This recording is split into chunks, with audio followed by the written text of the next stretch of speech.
Hola, iglesia, ¿cómo están? ¿Bien? Muy bien, muy bien. Yo soy Isaac Hernández, como dijo José Luis, mis papás son Jesús y Rocío Hernández. Me parezco a ellos, guapo pero chaparro. Este, Siempre le digo, es tu culpa porque por eso estoy así. Pero así me hizo Dios, ¿no? Así me hizo Dios y a Megan no le importó, entonces... Bueno, sí le importó al principio y luego la conquista, entonces. Ok. Bueno, algunos de ustedes me conocen, pero algunos de ustedes no. Y nomás para que me conozcan un poquito, he estado trabajando con los estudiantes universitarios en el lado americano de Doxology por alrededor de 4 años, junto a mi esposa Megan, ella también trabaja con ellos. Y por favor, háblenle en español, porque está aprendiendo, se lo agradezco.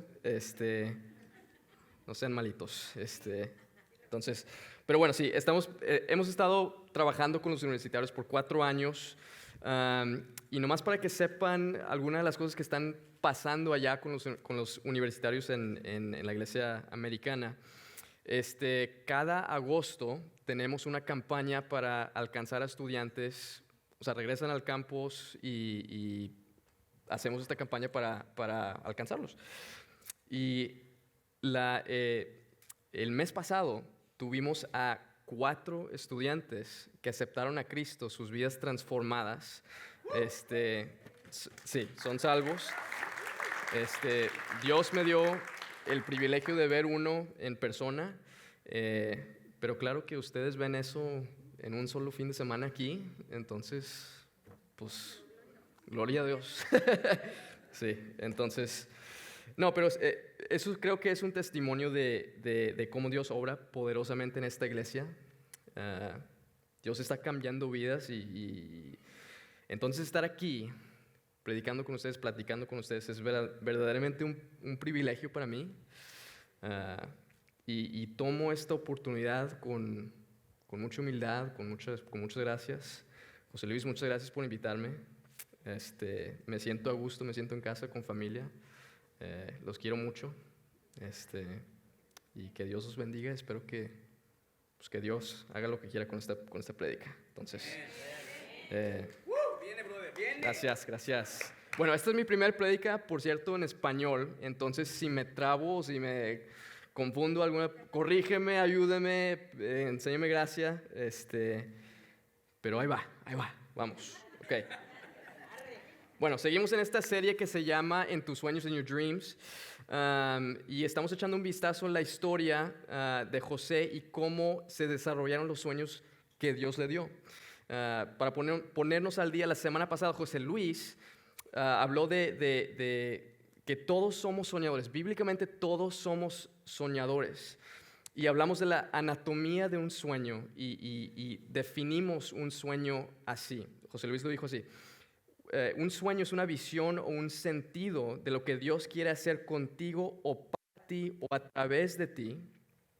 Y es una razón o tal vez incluso la razón por la que te puso en el planeta.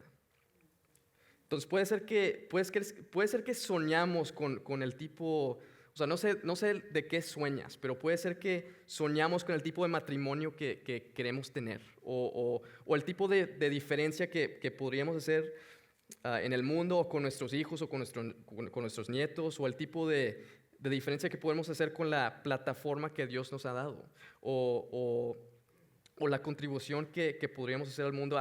En algún momento el sueño se transforma de la boyeta en algo más fuerte y más significativo, donde pensamos, no, o sea, no me puedo perder de esto, necesito vivir en este sueño que Dios me ha dado. Entonces yo creo que es importante, por esta razón, la historia de José, que nos muestra que desde la bellota hasta el árbol, podemos esperar que el sueño que Dios nos da sea diferente, que sea más duro, que sea más largo, que sea mejor y que sea probado a lo largo del camino. Y sea lo que sea, algo dentro de nosotros nos dice que que no queremos perderlo, o vivir nuestras vidas por algo menos que lo mejor que Dios nos puede dar. Y todos queremos pasar por estas pruebas con victoria, con estas pruebas que se nos enfrentan. Entonces, o sea, ¿por qué la necesidad de escuchar lo que estoy diciendo? El problema yo creo que es que la mayoría de los cristianos subestiman su capacidad para hacer frente al sufrimiento y sobreestiman su capacidad para hacer frente a la tentación. Renunciamos a nuestros sueños porque pensamos que Dios no está con nosotros cuando la vida se pone difícil y cuando la vida se pone fácil. Nos olvidamos que necesitamos a Dios y caemos en tentaciones que nos alejan más de los planes que Dios nos ha puesto. Y a veces creo que cambiamos nuestros sueños dados por Dios por sueños más pequeños hechos por el hombre porque preferimos tener gratificación y placer inmediatos.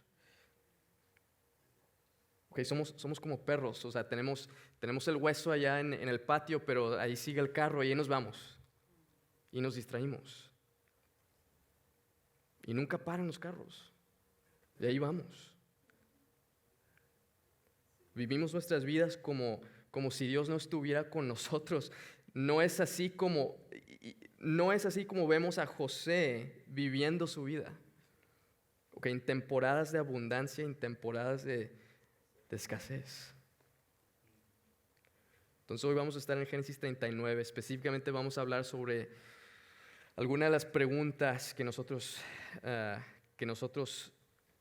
los sueños de nosotros podemos enfrentar y que Dios quiere transformarnos en medio de la persecución de nuestro sueño. Entonces, si recuerdas la historia de José, los hermanos de José lo vendieron a unos traficantes que lo llevaron a Egipto y le dijeron a su padre que estaba muerto, que ya había muerto. Ahora déjame mostrarte algo interesante. El capítulo 39 empieza con parte del lenguaje más importante de toda la historia de José. O sea, este lenguaje que usa en el principio y en el final es el más importante lenguaje de toda la historia. Versículo 1 a 3 dice: cuando José fue llevado a Egipto, los ismaelitas que lo habían trasladado allá lo vendieron a Potifar, un egipcio que era funcionario del faraón y capitán de su guardia. Ahora bien, el Señor estaba con José y las cosas le salían muy bien. Mientras José vivía en la casa de su patrón egipcio, este se dio cuenta de que el Señor estaba con José y lo hacía prosperar en todo. Versículo 20, 1 a 3 y 20 y 23 tienen ese mismo lenguaje.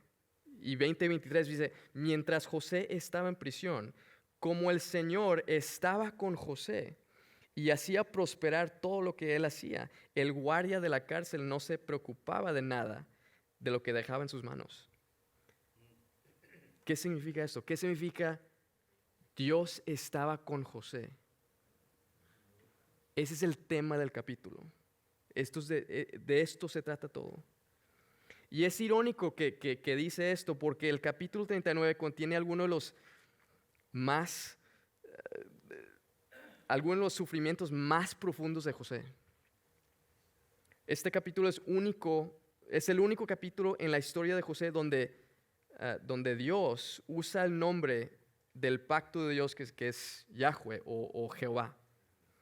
Y este nombre se usa una vez en todo el libro de Génesis, una vez.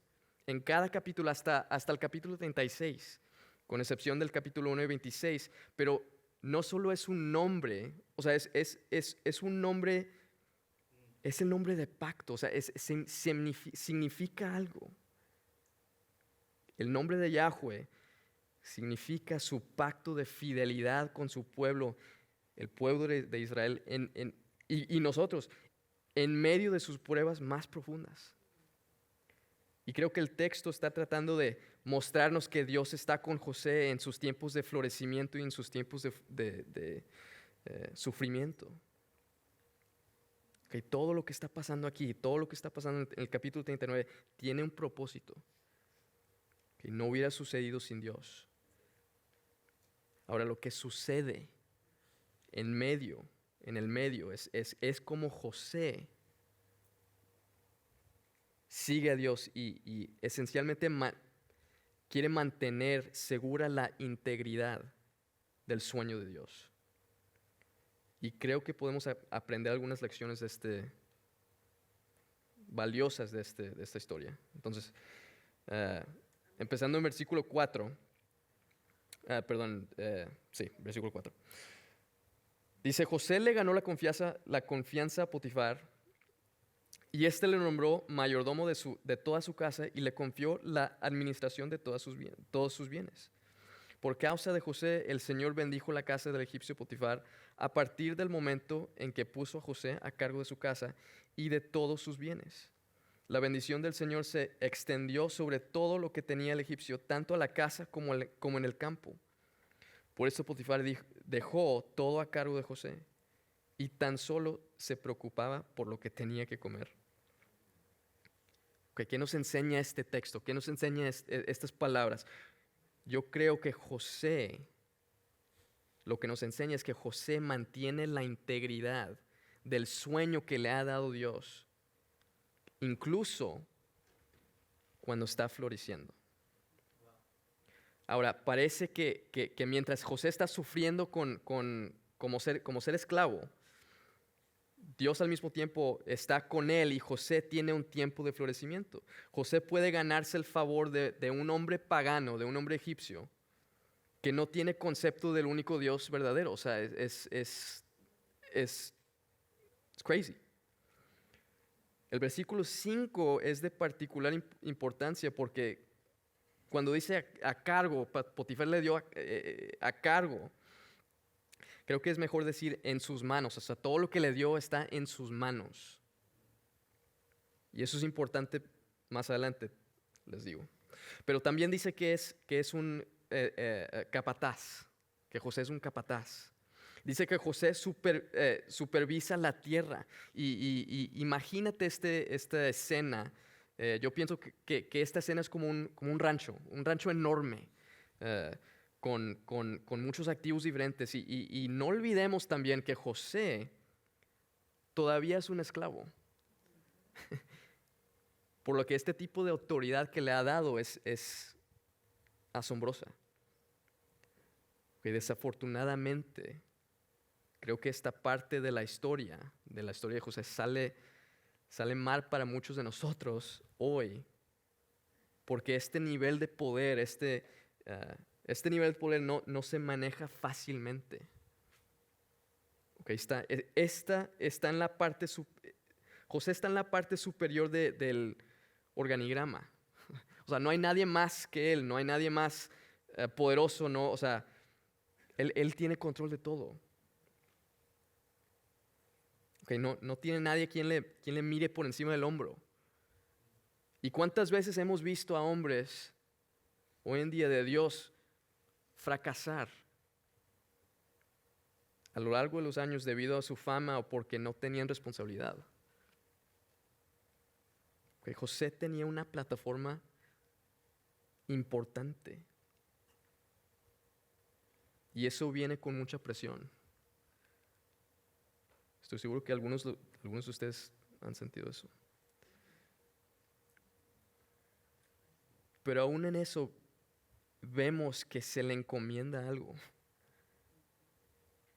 y él lo toma en serio. No pudo evitar, cuando estuve estudiando esto, no pude evitar la conexión, dibujar esta conexión al lenguaje que se usa en el libro de 1 Timoteo. A José se le confió algo, o sea, es un supervisor. Primero Timoteo describe a Timoteo y a nosotros también como quienes se les ha confiado el Evangelio. El Evangelio. ¿Y qué debemos de hacer con eso? Florecer. Lo debemos de dar. Tenemos que platicar, tenemos que llevarlo a donde sea.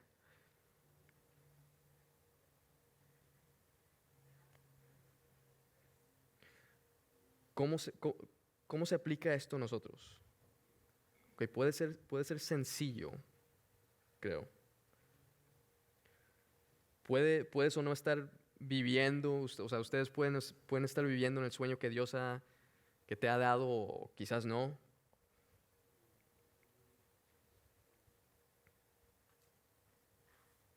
Así que piensa en esto, al menos en esta historia de José.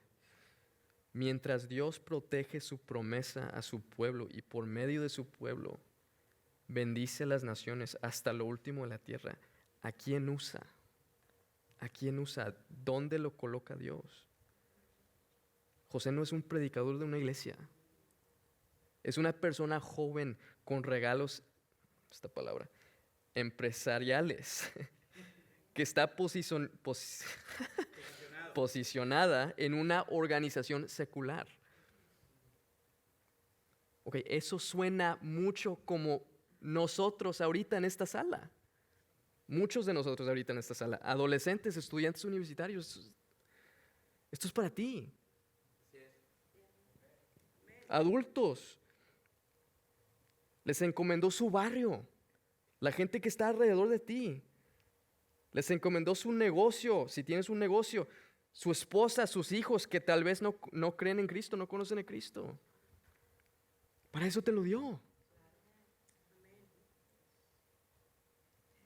Puede que no estamos viviendo el sueño plenamente realizado que Dios tiene para nosotros ahora, pero, o sea, no podemos ser sal y luz aquí y ahora y a donde quiera que vayas. Esa es la pregunta. Que José se va a enfrentar a un tipo diferente, una prueba diferente.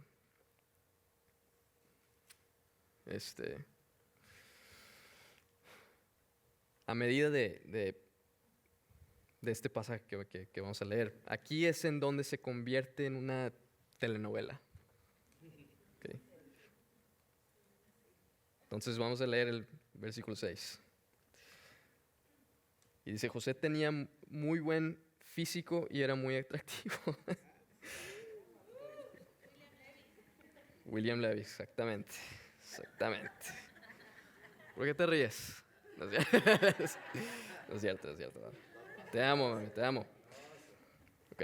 Después de algún tiempo, la esposa de su patrón empezó a echarle el ojo y le propuso, acuéstate conmigo. Pero José no quiso saber nada, sino le contestó, mire, señora, mi patrón ya no tiene que preocuparse de nada en la casa, porque todo me lo ha confiado en mí.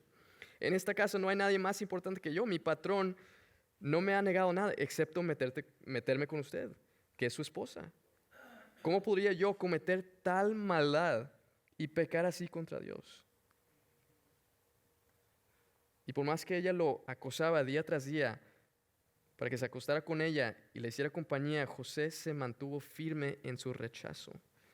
Un día, en un momento en que todo el personal de servicio se encontraba ausente, José entró en la casa para cumplir con sus responsabilidades. Entonces la mujer de Potifar lo agarró del manto y le rogó, acuéstate conmigo. Pero José, dejando el manto en manos de ella, ¿te acuerdas que antes Potifar dejó todo en sus manos? Ahora todo está en las manos de ella y lo cambia. Cambia la historia.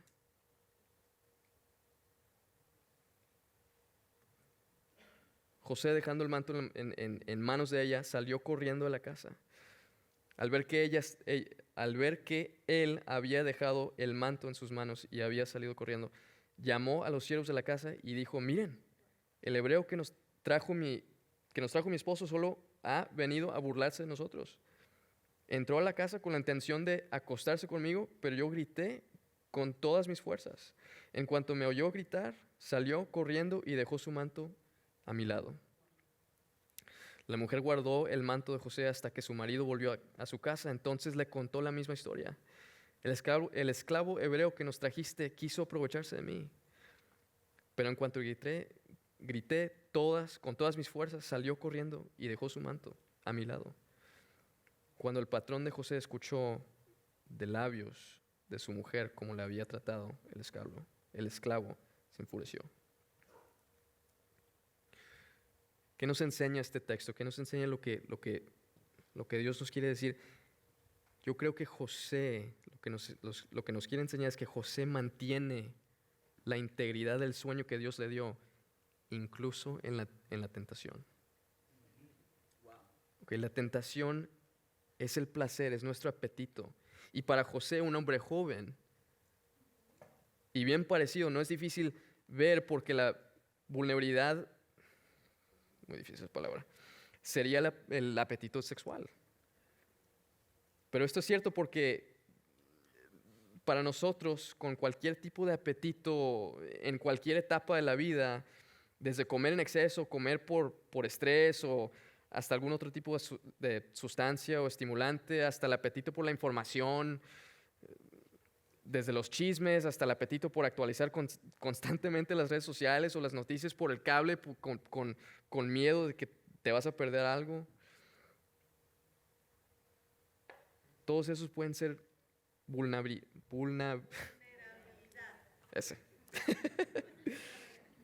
Ese sí, nunca he podido. Bueno, lugares donde esos son los lugares donde tratamos de automedicar nuestra ansiedad o nuestro aburrimiento. Entonces, ¿cómo lucha José contra estas cosas que vemos? Le da al señor a Potifar una respuesta muy larga.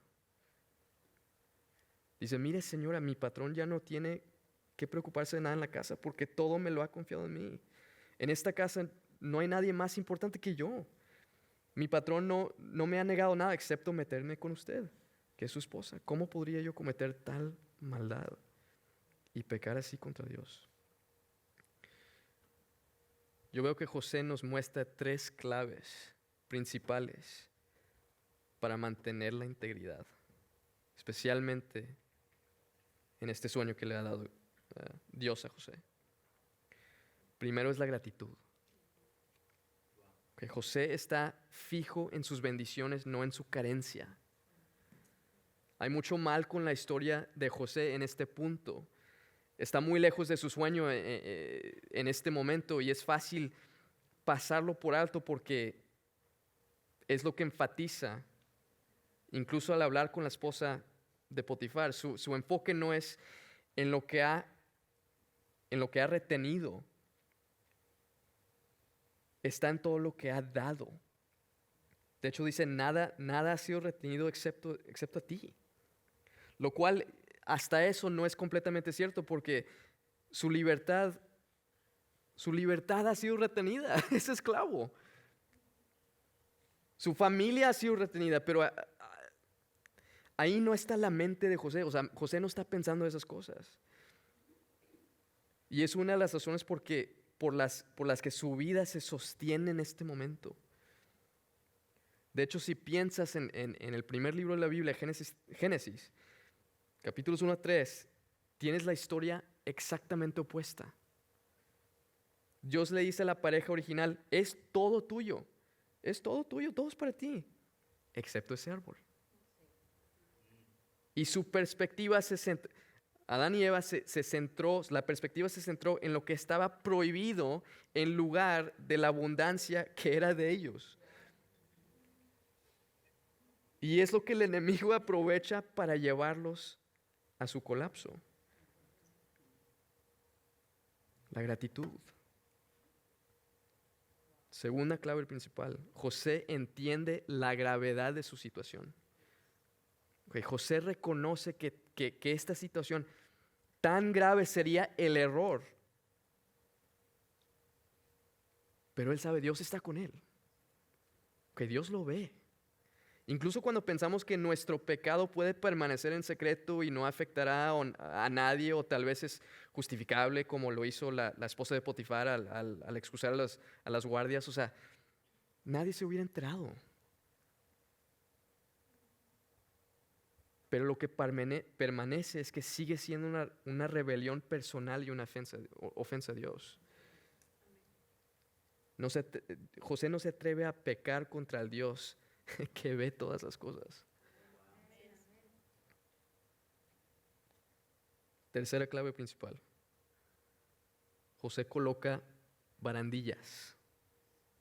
No sé si ven esto en la historia. Okay. Ella vino a José, señora Potifar, vino a José día tras día tras día buscando el momento en el que era débil, buscando el momento en que bajó la guardia, donde la fatiga finalmente lo agotaría y su apetito lo abrumaría. Y notas lo que dice en el versículo 10. Y por más que ella lo acosaba día tras día para que se acostara con ella y le hiciera compañía, José mantuvo firme en su rechazo. Ni siquiera se acercaba a ella. Ok, puede ser de los dos lados, hombre y mujer, no importa. El enemigo es un león al acecho. Okay, persistir y coquetear con esta tentación es caer. Mientras Megan y yo estábamos en Kenia hace un año, casi 2 años, nos fuimos en un safari y tuvimos un guía que nos estaba enseñando cosas y uno de los estudiantes le preguntó al guía del safari, le preguntó, oye, ¿es cierto? Si llevo una antorcha, los animales feroces me dejarán en paz. Y el guía le dijo, depende de qué tan rápido lo lleves. O sea, tiene que correr José. Y eso es lo que hizo. Esa es la sabiduría de Dios. Ahora, no debemos de llevar esto demasiado lejos. La idea no es que esta barandilla deba aplicarse a todas las situaciones. No es que un hombre y una mujer nunca deben de platicar o pasar el rato en ninguna circunstancia. Pero las barandillas deben estar listas para cualquier tipo de apetito al que seamos vulnerables. Ok, si es la bebida y no puedes... Si es la bebida y no puedes parar después de la segunda, tal vez no deberías de empezar con la primera. Okay, si la glotonería es tu apetito, tal vez la pizza de Sisi's no es tu lugar, no vayas. No vayas. O los tacos, donde sea. Tacos, claro. Es para mí. Sí. Que si lo tuyo es la pornografía, instala todos esos programas que puedes en la compu y ponte con un amigo de confianza que te ayuda con la responsabilidad. O sea, tienes que alejar de estas cosas. Deséchate del iPhone y del iPad en favor de una compu en el escritorio, en la sala de estar. O sea, sé que es inconveniente y una molestia, pero también lo es el derrumbe de tu sueño. Okay, imagínense si José se hubiera consentido un poco con ella. Estoy seguro de que se habría convertido en un evento recurrente acostarse con la esposa de Potifar. Y las consecuencias de complacerse habrían sido mucho peores que la esclavitud en la que se encontraba actualmente. Esa habría sido la verdadera esclavitud de José. Que de cualquier manera, José fue castigado por hacer lo correcto, lo mandan a la cárcel, en los siguientes versos. Y hasta este punto de la historia es como que, no puede ser. O sea, ¿cómo puede con todo esto, José? Después de todo esto, creo que es natural preguntar, o sea, José ha sufrido lo suficiente. Okay, ¿dónde está Dios en todo esto? Pero creo que Dios estuvo protegiendo a José todo el tiempo. Esta historia no necesariamente enseña que Dios siempre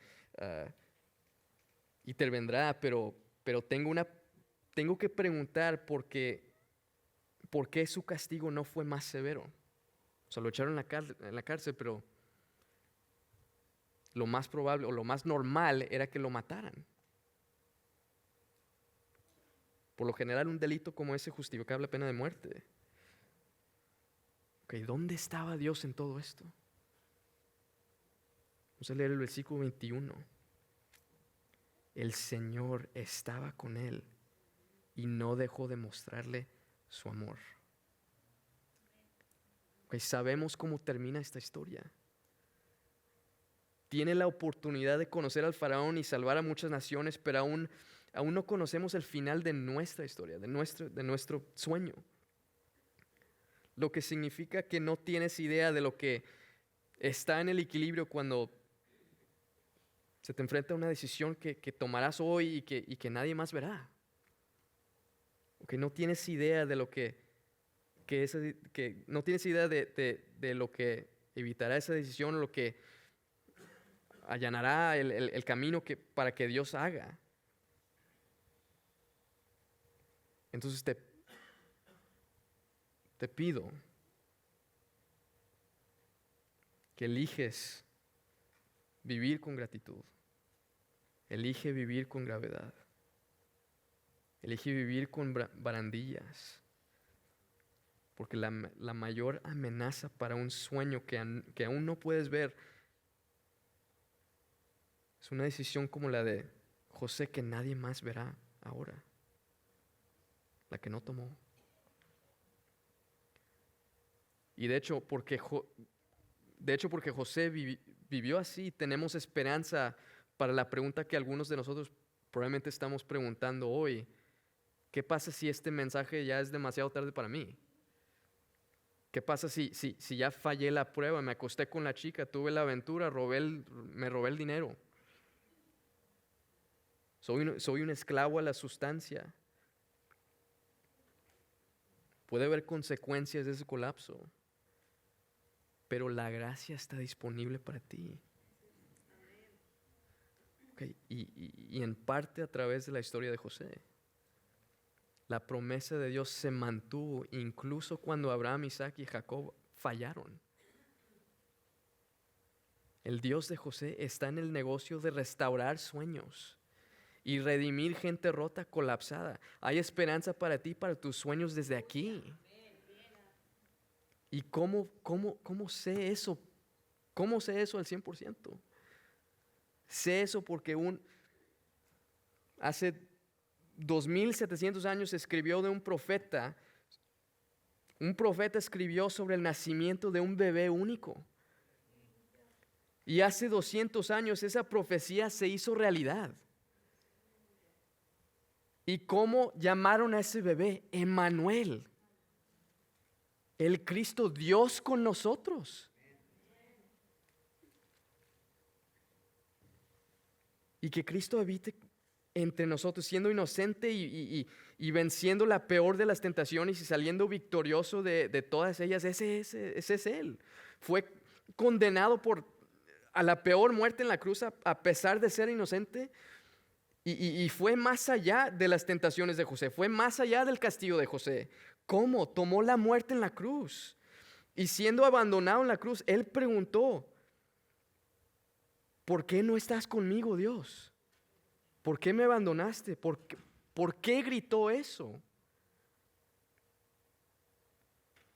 Para que sepamos que Dios nunca nos dejará ni nos abandonará.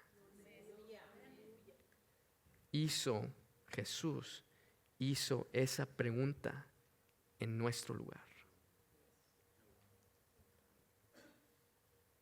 Podemos vivir, iglesia, podemos vivir y podemos soñar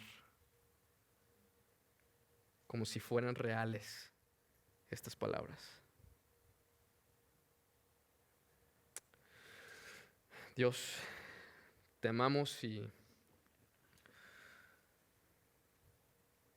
tu excelencia es incomparable. Dios, y te adoramos y te damos gracias porque tú nos das sueños muchos más grandes que los de nosotros. Espero que no pase ni un día más donde nosotros decimos, Dios, quiero a mi sueño, quiero mi llamado, quiero mi vida más que la vida que me das tú. Dios, ayúdanos a estar contigo, a estar protegidos contigo y con el conocimiento que estás con nosotros como estuviste con José. Nunca nos dejas, nunca nos has dejado, nunca nos vas a dejar. Dios, ayúdanos a reflexionar sobre la cruz, porque ahí terminó. Ahí terminó nuestra deuda, nuestra muerte,